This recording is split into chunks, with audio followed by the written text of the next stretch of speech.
والصلاة والسلام على رسول الله محمد بن عبد الله وعلى آله وصحابه ومن والاه. السلام عليكم ورحمة الله وبركاته. أدعوكم الله سبحانه وتعالى أترك الله وديك النبي محمد صلى الله عليه وسلم أتعن صحابة الكرام أتعن بتادة اليوم كما فورنا كوكو. السلام عليكم ورحمة الله. Fídíò yìí ni wọ́n sẹ́ndì sí mi níbi tí ọ̀gbẹ́ni yìí Jaqmal tó ti ń sọ àwọn nǹkan tí ó fẹsẹ̀ múlẹ̀ tí ò rí bẹ́ẹ̀ tí tó ń parọ́ mọ́ àwọn àfáà. Sẹ́mi pé ń jọ́ ní Ànábì ló parọ́ mọ́ nípa ó sọ̀rọ̀ washing machine kò sọ̀rọ̀ washing machine. Alhamdulillah, in tí òru kan pé in tí òru kan pálí ọmọ Ànábì lè sí ń sọ̀rọ̀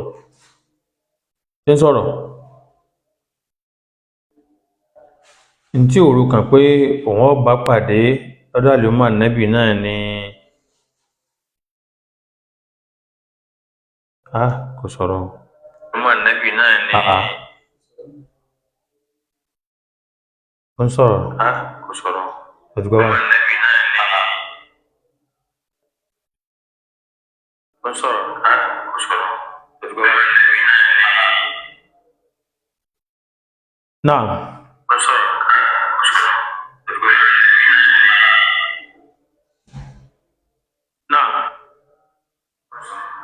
mo gbọ́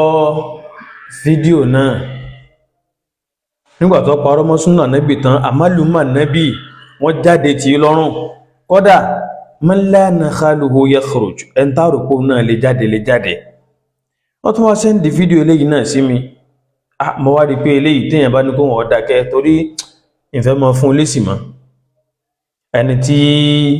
ọ̀rọ̀ rẹ̀ bá ti dá lórí ìmọ̀ àbẹ́ni tó ṣe wípé ọ̀rọ̀ tí ò fẹsẹ̀ múlẹ̀ kíyàn máa fi ògbójú sọ tó bá wù nú ẹ̀sìn tó bá ti di àṣà rẹ̀ tó ti di ìṣe rẹ̀ èèyàn máa fi wọ́n lẹ̀ ni wàhábùhù kálímọ̀ lèhúdì fi rámsì yìí ń tá a bá ti bò mọ́nú yẹpẹ̀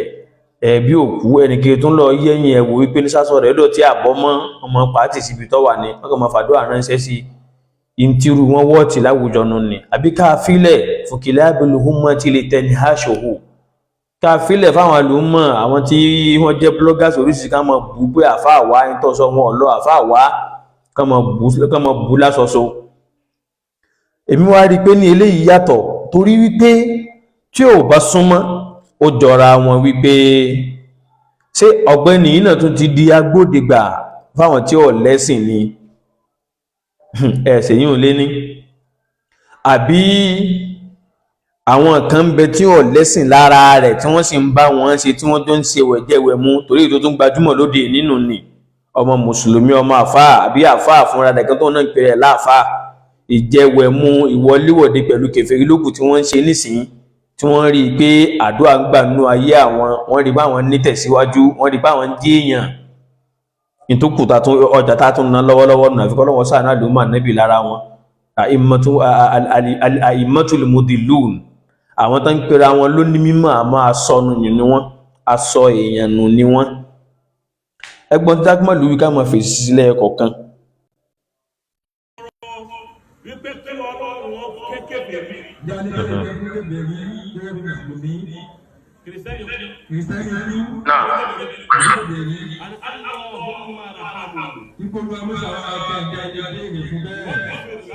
Ǹjẹ́gbọ́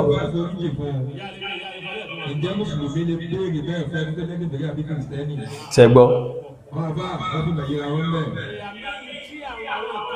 dúó dèmi kọ́kọ́ yín eléyìí náà alhamdulillah nílọrin wa lọ́wọ́lọ́wọ́ pẹ̀lú prógámù tí mo ṣe ń jọ̀wọ́ ní nígbà tí ìyàwó bàbá Sàràkí tó kú. Alhamdulillah wípé ní irú nǹkan tó ń sọ yìí báyìí nísìn àpò ara rẹ̀ lọ ń sọ sí ìwọ nìkan ló sì ní nǹkan rẹ̀ torí kọjọ nǹkan tára lọrin máa ṣe láwọn àfáà. Nígbà tí ìyàwó bàbá Sàràkí kúnjọ́ òní ẹ̀rí pé ní kọ́dà ẹ̀fẹ́ mọ̀ pé Ìlọrin ni ọkọ ẹni náà ìṣinúgbà àwọn àfáà àwọn káwọ́ gbéra tí wọ́n ń wò náà. Kọ́dà Bùkọ́lá Sàràkí gan fúnra rẹ̀ kò tọrọ àdúrà fún kọ́lọ́hun ó foríjì àbí kọ́lọ́hun ọ̀kẹ́ ìwọ kan wà pé rẹ̀ láàfáà ọ wà máa sọ táwọn àfẹ́sìn ọ̀sọ́ ẹ sáfẹ́ rárí ọ̀rọ̀ bọnú bì kan Ọlọ́run ní gbà bẹ́ẹ̀ fún yín fa Ọlọ́run sì ní yọ̀ǹda bẹ́ẹ̀ ẹ̀dá mọ̀ gbọ́n tí ń sọ ǹso ìtòrí iṣẹ́ àpò ara ẹ̀ ní jẹ́ kán mọ̀ pé àwọn Ìlọrin tó dé ohun jákúmọ̀lù dé ni ẹ wí jákúmọ̀lù tó dé àwọn wo ó láwọn kan kò sí ìkankan nú àwọn àfẹ́ẹ̀sìn kò só mọ́sí àbí kan báyìí nínú ìsìláàmù yìí tọ́wọ́ sọrú nǹkan tí ń sọ yìí belé páwọn wọn pín wípé òkú kèfèrí tó kú àwọn àfáà mùsùlùmí wá yapa ẹnu kò sí tí ń jẹ́ bẹ́ẹ̀ ẹ̀dìmú bẹ́ẹ̀ kò sí tí ń jẹ́ bẹ́ẹ̀ ẹ mọ́ gbọ́n so fọ́rákàwẹ̀ ẹ̀rí wá nísìnyí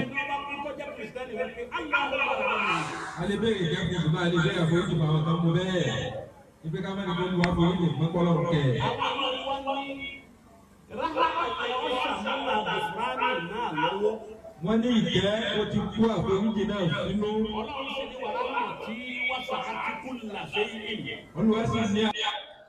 ó dàbí pé ní àwọn nǹkan tó dàrú mọ́ ọ̀gbẹ́ni yìí lọ́wọ́ nù ní ó yẹ kó wá gbé jáde pé àlùmọ̀ níbi ẹ̀yìn àfáà ẹ dákun ẹ ṣàánú mi o mo ka áyà kan kò sí yé mi áyà pé wa rahmati wasi'at kulla shay'in ìké mi Ọlọ́run ó kárí gbogbo nǹkan tẹ́lẹ̀ yìí bá ń ka Kùránì dáadáa èsì ń bẹnu áyàwọn náà direct tọ́lọ̀ ní nígbàtá nẹ́bì Musa tàwọn ọjọ́ rẹ̀ tọ́lọ̀ ní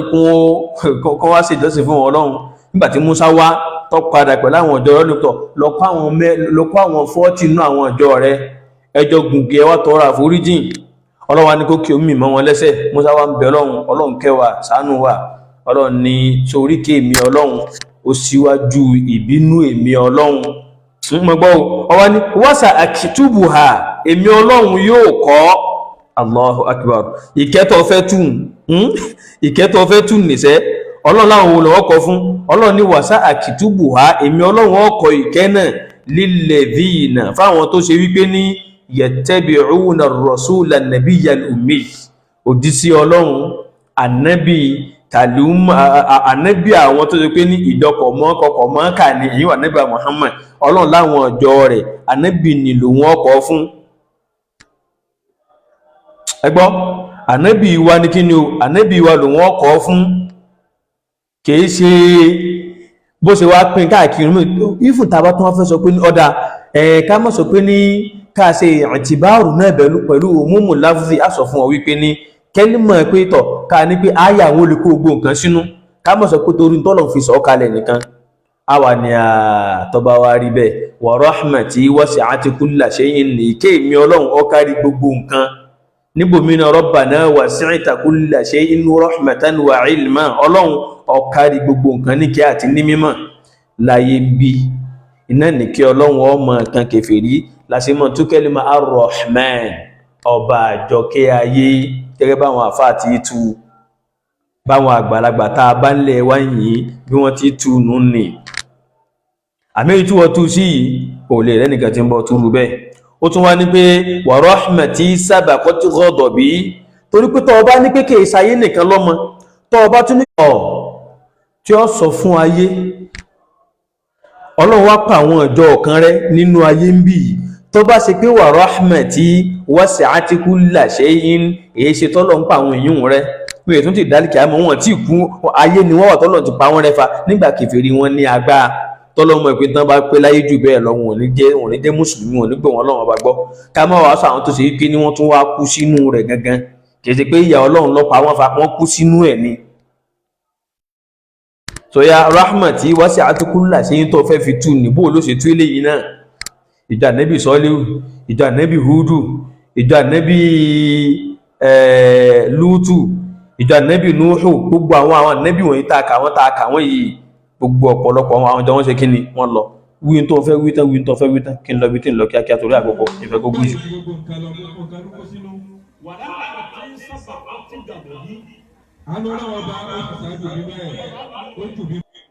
so orí wa rahmati sabaqat ghadabi tó rí tú ìjẹmbọ̀ tú láyé ń bí Ọlọ́run ní ìkẹ́ òun Ọlọ́run síwájú ìbínú òun Ọlọ́run bẹ́ẹ̀ ni wallahi kò sí rọ́ńbẹ̀. Ẹ wo kọ́mọ èèyàn ó tó bá a débi pé Ọlọ́run ó fìyà jẹ, Ọlọ́run ó pa ìjọ kan rẹ́. Ẹ wo ìdẹ̀rọ Ọlọ́run tí wọ́n ti ń bá bọ̀.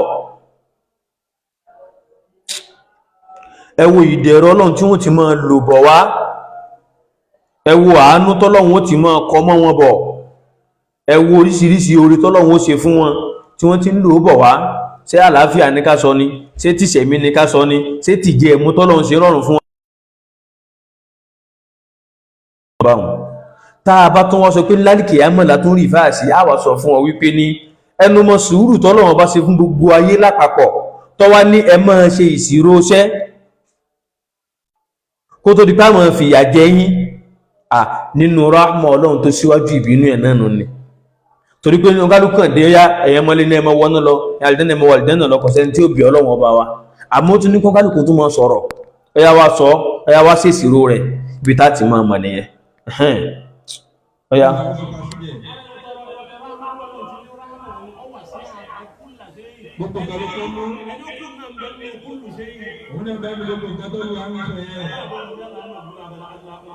Ṣẹ̀rí báwọn nínú àìmọ̀kan mínú ní pé kulla shay'in ní gbogbo nǹkan tọ́lọ̀ bá ní kulla shay'in ní gbogbo nǹkan Ọlọ́run mọ́ yọ àwọn nǹkan kó ń bẹ́ jẹ́ fún ọlápẹ̀júwe Suratul Ahqaf. Ọlọ́run àwa rán atẹ́gùn kan sí wọn tudammiru kulla shay'in bi amri rabbiha. Atẹ́gùn náà gbogbo nǹkan ló parẹ́ pátápátá pẹ̀lú àṣẹ Ọlọ́run. Ẹ dákun torí Ọlọ́run ilẹ̀ ẹlẹ̀ tọ́lọ̀ padà tọ́lọ̀ jogún fún wa tá a wà lórí ẹ̀ sóhun náà parẹ́ sísànmọ́ náà parẹ́ ibi nínú shay'in ló wà. Àdára sí Ọlọ́run kọ́, àwọn màláíkà ń kọ́, àwọn àlìjẹ̀nú gbà ń kọ́, wọn ò parẹ́. Àwọn tó wá jẹ́ onígbàgbọ́ lálá àlùmọ̀ nẹ́bì náà tọ́lọ̀ ń pa àwọn ìjọ rẹ̀ rẹ́ àwọn tó jẹ́ mùmínú sọ́lọ́ pa àwọn náà rẹ̀ Ọlọ́run ọ̀pá ẹnu kulla shay'in inú shay'in làwọn náà sì wà.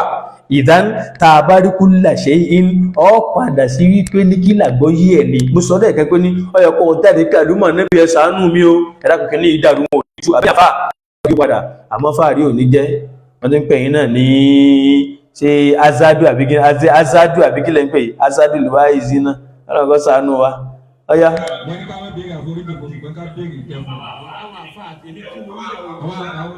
Ìwọ lọ sọ jákmọ́lù ìwọ lọ sọ jákmọ́lù ìwọ lọ sọ àfẹ́ẹ̀sìn tó bá sọ bẹ́ẹ̀ tíra tó bá ti kà á mọ́fàlùmà níbi lóko tó dí mọ́ fún wọn ro bó ti ṣe ń bi ọ̀rọ̀ washing machine náà nù ní fọ̀rọ̀ washing machine lẹ́ẹ̀ o pé àṣírí rẹ̀ tún bẹ́ẹ̀ ọwọ́ gbà wọn bẹ́ẹ̀ padà wá bí eléyìí náà àwọn àfáà tó sọ ohun dákọ̀ wọn fáyé àfáàlùmà níbi tó sọ dákọ̀ wọn fáyé káwò pé ní sáwọn àfáà táyé ní ìtìbárù pẹ̀lú wọn náà báwọn àfáà lálàá sáwọn àfáà rédèrèdè sáwọn àfáà táyé ní ìtìbárù pé ní àfáà lẹ́ni yìí ẹlẹ́sìn Ọlọ́run ni alágbọ́yé táwọn sọ̀hábà níbi gbọ́yé ni àbúwọ́nran àfáà kó wọn jáde wá tíra tó ló ti káhùn wá sọ tíra náà fún wa dáwọ́ wá padà sínú tíra pípẹ́nu mọ́dé àbí mẹ́rẹ̀ẹ̀rin ọ̀gbọ́sẹ́ mọ́dé àbí tó gbajúmọ̀ mẹ́rẹ̀ẹ̀rin tálùmọ̀ níbi ń tẹ̀lé táà ń tara wọn táà fi ń gbọ́ Ọlọ́run àtànábì rẹ̀ yí àtàwọn sọ̀hábà nábì kò sí kankan nù wọn tó sọ wípé ní kéfèrí tó bá kú wa di tọrọ àdúrà fún in tí wọ́n ṣe ìtìláàfù lé lérí rẹ̀ o bóyá òun ló dàrú mọ́ ọ lọ́wọ́ mo sọ pé ní ẹ̀kọ́ jáde wá pariwo sálùmọ̀ níbi àbáwọn àfáà pé dákẹ́ ṣàánú mi kì ní ìdàrú in táwọn àfáà ṣe ya pẹnu lé lórí ni wípé ṣé ń gbà tí kéfèrí wà nù ayé ìjà lè ṣàdúrà kọ́lọ́run ò foríjìn àwọn àfáà sọ pé ní ìtumọ̀ rẹ̀ ni pé ní tá a bá ní kọ́lọ́run ọkẹ́ wọn kọ́lọ́run ò foríjìn wọn láyé ń bí ńgbà wọn ètí ìkú ìtumọ̀ rẹ̀ ni pé ní kọ́lọ́run ó fi wọ́n ṣe kò ń gẹ́ ìmọ̀nà Ọlọ́run tí wọ́n fi rí ìkẹ́ Ọlọ́run ọ̀gbọ́ ní táwọn àfáà sọnù àmọ́ bó ti wá kú a wà tọrọ àforíjì fún a'udhu billah kò síbi ẹ̀rí níwà jámọ́gbọ́n táwọn àfẹ́ẹ̀sì sọ al-Imamu Nawawi rahimahullahu ta'ala Imamu Nawawi onímọ̀tí àbí Shafi'iyya ní sọpọ́dé ní nínú Majmu' Sharhul Muhadhab direct tálù Kùránì wí àti ìpanu pàlúmà Nabi Allahu Akbar Imamu Nawawi lọ́kọ́ sọ yún náà nínú àwọn Shafi'iyya àwọn àgbàlagbà àfáà tó ju wọn tó yí màlúmà Nabi dáadáa Imamu Nawawi ṣe é lé ní nínú àwọn Hanabila bó ṣe wá sí lọ́mọ sí tó ní al-Imam Ibn Taymiyyah Sheikhul Islam rahimahullahu ta'ala nínú Majmu' Fatawa kọ́nà bá ní kẹwọn volume ẹlẹ́ẹ̀kejìlá page 489 wọ́n sọ ń bẹ̀ wípé ní fa inna listighfara lil kuffari ká tọrọ àforíjì fún kèfèrí la yajuzu kò lẹ́tọ̀ọ́ bil kitabi was sunna pẹ̀lú tọ́lọ́hun wí tá Nábì náà wí wal ijma' àti ìpanupọ̀ àwọn àlùmọ̀ wàlẹ́ àwọn sọ̀hábà Nábì nù ní lọ́tígbọ́ àwọn sọ̀hábà Nábì àlùmọ̀ ogbà wáyé tẹ̀lé wọn ní àwọn náà jálùmọ̀ látara ìjálùmọ̀ Nábì wọn Majmu' Fatawa nù ní tọ́ jẹ́ká tó wá tẹ̀ síwájú wípé ní káwá ṣàdúà ọlọ́nkẹ́ ọlọ́ọ̀foríjìn fún kèfèrí tó wà nù ayé mọ̀sọ̀bẹ̀ lẹ́ẹ̀kan àwọn àfáà lọ́rọ̀ tọ́pọ̀ ìpésọ́ lẹ́tọ̀ àbí ọ̀lẹ́tọ̀ kìí ṣe wípé ní kọ́lọ́hun ó foríjìn ẹbọ tí ń ṣe àbíwà kèfèrí tó kú lé lórí là ń sọ o àmọ́ kọ́lọ́hun ó foríjìn ní ipé kó lè bá àtúbá ń bẹ̀ kó lè bá jẹ́ mùsùlùmí látàyé kó tó kú ni ẹ̀rọ tó wá pàdé Ọlọ́run ní kèfèrí wàláhì kò sí ti ń jẹ́ bẹ́ẹ̀ dámọ̀ wá fún ọlápèjúwe Ibn Qayyim al-Jawziyya rahimahullah náà àfáà Hanabila lẹ́ǹkan sí náà nù ní tíra àwọn tán pè ní Madarijus Salikin page volume alákọ̀ọ́kọ́ page 36-37 wọ́n sọ ń bẹ̀ wípé ní wa man asani fa innaka ghafurur rahim áyà kan wá tá Nábì Ibrahim sọ wípé ní ẹni tó bá wá sẹ̀mí tí ó tẹ̀lé àṣẹ tí mi Ibrahim pa Ọlọ́run aláforíjì ọba oníkẹni ọ́ wọ́n ní kò sọ wípé ọba kàyàkàyà ọba onídàájọ́ ni ọ́ wọ́n nítorí ààyè títí ń ṣàdúrà ní ààyè títí ń tọrọ ìkẹ́ Ọlọ́run ni títí ń wàánú Ọlọ́run ni ìtumọ̀ rẹ̀ ni wípé Ọlọ́run foríjì wọ́n Ọlọ́run kẹ́ wọn pẹ̀lú kó fi wọ́n ṣe déédéé kí wọ́n ṣẹ́rí padà kó nú ẹbọ wá sínú ìmọ̀wọ́ Ọlọ́run lọ́kan wọ́n ṣẹ́rí padà kó nú ẹ̀ṣẹ̀ wá sínú ìtẹ̀lé tìwọ́ Ọlọ́run gẹ́gẹ́ bó ti wà nú hadith pé Allahumma ighfir li qawmi fa innahum la ya'lamun Ọlọ́run foríjì àwọn ọjọ́ mi torí wọn ò mọ̀ ní o oríbàndà Ànábì náà ṣe kí ní Ànábì ní Ọlọ́run foríjì àwọn ọjọ́ mi torí wọn ò mọ̀ ní nígbà wọn bẹ̀ nú ayé àwọn tí ó kú sí kèfèrí nú Ànábì ó tọrọ àforíjì fún wọn o tọ́ wa qala Badruddin al-Ayni inú àwọn àfáà Hanafiyya oríbàwọn àti ka Shafi'iyya àti ka Hanabila awaka kínú awaka Hanafiyya báyìí àwọn tán tẹ̀lé mazhabi Abi Hanifa àfáà Badruddin al-Ayni nínú Umdatul Qari wọn volume 23 page 19 bẹ̀ wípé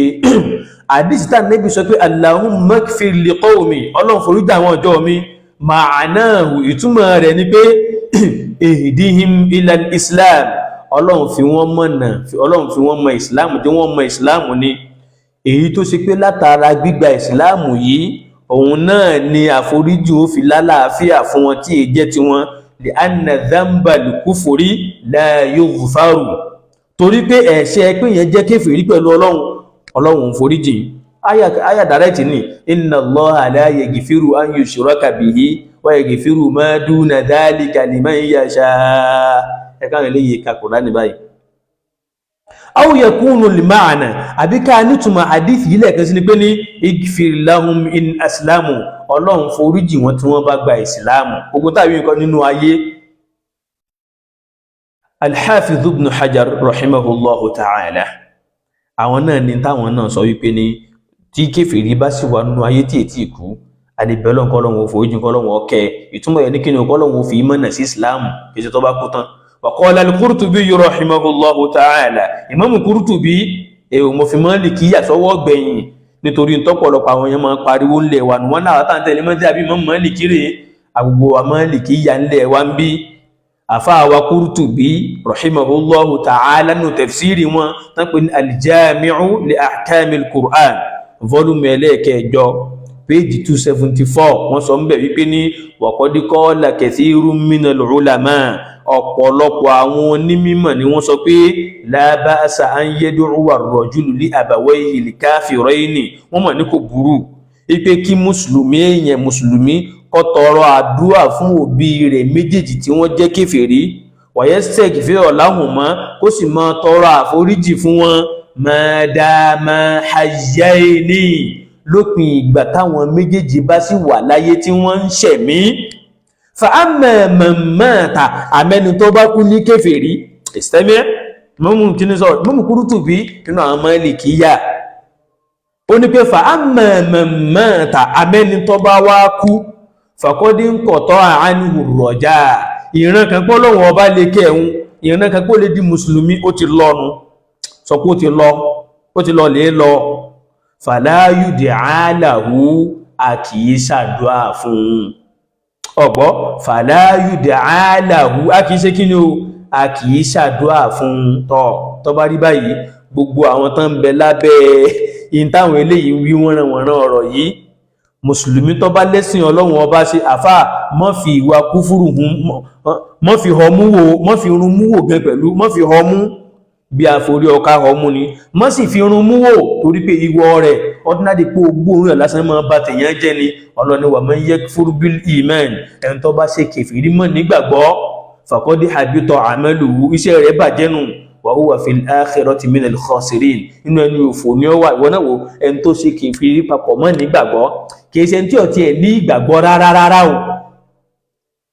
tó bá rí bẹ́ẹ̀ gbogbo kìrìsìtẹ́nì àbí ẹlẹ́bọ tí máa ń gbọ́rọ̀ àwọn eléyìí tí inú rẹ̀ wá dùn kóhun máa kọ̀ntínú àbọ́mọ mùsùlùmí tó náà pé ní kọ́dà àfáà jákùn ní láwọn àfáà sọ eléyìí ọ̀rọ̀ rẹ̀ ò ṣe gbàgbọ́ torí ẹni tó parọ́ mà nẹ́bì kò ní le fún láti parọ́ máwọn èèyàn tó kù dé fún ọ ní qualification kan qualification Ànábì Muhammad sallallahu alaihi wasallam náà qualification tó ní nígbàtí Ànábì nù ní àwọn kan ságbà àwọn ni wọ́n wá jáde pé ní nínú àwọn táwọn jọ wáyé èmi ni mo súnmọ́ Muhammadu ni wọ́n ń bi wọ́n ní béèrè ni wọ́n ń bi wọ́n ọwọ́ bá débì kan wípé ní ǹjẹ́ kó tó máa sọ pé Ànábì lòun yìí jẹ́ máa parọ́ ó ní kìí parọ́ o olóhun bí ọ toró òun mọ̀ wípé ní faqad kuntu a'lamu toró ti yé mi ní annahu lam yakun li yadhara al-kadhiba 'ala an-nasi fa yakdhibu 'ala Allah wípé láyéláyé kò ní mọ̀ wà láyé kọ́ mọ́ parọ́ mọ́ àwọn èèyàn kọ́kọ̀rà wá wò sùnsùn kọ́ mọ́ wá parọ́ mọ́ lọ́hun orí báhùn nínú qualification nẹ́bì tí kèfèrí mà nẹ́bì mọ̀ àmọ́ mùsùlùmí wá parọ́ mà nẹ́bì dákun nígbàtá abáríta nẹ́bì yàn ọwọ́ rẹ̀ kúkò ní parọ́ máwọn àfá ṣe rí páwọn ilé yóò ṣe gbàgbọ́ irú àwọn ilé ìkọ́dà yóò ní gbàdíìsì lẹ́nu wọn lòun náà fi lóhun èlò àdíìsì ò lè lo àdíìsì ó sì wá lò torí pé òpùrọ́ ògírígbájú òpùrọ́ ní irú yín ọparọ́ mà nẹ́bí jọ òní ẹwà wòye irọ́ tó pa ọparọ́ ilé iná báyìí ní sí ọ̀rọ̀ kan rẹ̀ ó tún ti parọ́ káàkiri ọparọ́ mọ́sọ̀ Bukhari ọparọ́ mọ́sọ̀ Muslim ọparọ́ mọ́ Ahlus-Sunnah àwọn àfá wọn àpẹwọn ṣàánú àlùmọ́ gbogbo tó bá fẹ́ Ọlọ́run ọba rẹ̀ ní dáadáa ọgbọ́sẹ́ ọgbọ́ eléyìí gan tó lọ́tọ̀ kó lè mọ̀ pé kọ́dà tí gbogbo tó bá lè kélé yọ mọ́ pèpè sí tẹ́ bá rí pọ́ fẹ́ dòótọ́ ẹ̀wọ́ àwọn àfẹ́sìn tẹ́ bí lọ pẹ́tọ̀ agbọ́ ti jákúmọ́lù sọ báyìí ẹ̀tọ́ parọ́ mà nẹ́bì wàláhì kò sí tí ò lè parọ́ mọ́ náà lùmọ̀ yìí mọ́ so ìfẹ́ kó gùn jù kọ́ lọ́wọ́ ṣàánú wa Ọlọ́run kò mú ọdún lórí dédé àfà mọ́tàn ara rẹ̀ o tó bá wá ní rárá ẹ sọ fún pé ní kí wá nífẹ̀ẹ́ kan jẹ́ mùsùlùmí sí ẹni tá bá tọrọ àforíjì fún tọ́lọ̀ bá gbà yọ wà lè jẹ́ náà kọ́ máa lọ ṣe kìrìsìtẹ́nì kọ́kọ́ vátì àṣà láti sunday rẹ̀ sí kí ni ọkọ́ bí ṣọ́ọ̀ṣì àbí gbálẹ̀ àbílé egún bó sì lọ yìn vátì àwọn ẹlẹ́sìn àwọn hinduism ni kọ́ sọ́ di temple kí wọ́n náà máa bọ kírísínà mbẹ́ torí wọ́n tọrọ àforíjì fún gẹ́gẹ́ àwọn àfáàtọ́ lọ ká fátíwá wọn tọ́lọ́ wọn fi kẹwàá bí mùsùlùmí èyí tẹ̀láwọn eléyìí lẹ́gbọ́fẹ́ ẹnu ni wọ́n ń dá lẹ́gbọ́fẹ́ ẹsẹ̀ ní máa jẹ pílíyà lẹ́gbọ́fẹ́ ẹnu ìlàkàyè ni máa affect mọ́ jẹ pé ìgbàjọ́ affect ìlàkàyè rẹ̀ o hadha wa sallallahu wa sallim ala muhammadin abdika wa rasulik wa ala alihi wa sahabihi wa man walah wa subhanaka allahumma bihamdik ashhadu an la ilaha illa ant astaghfiruka wa atubu ilayk assalamu alaikum wa rahmatullahi wa barakatuh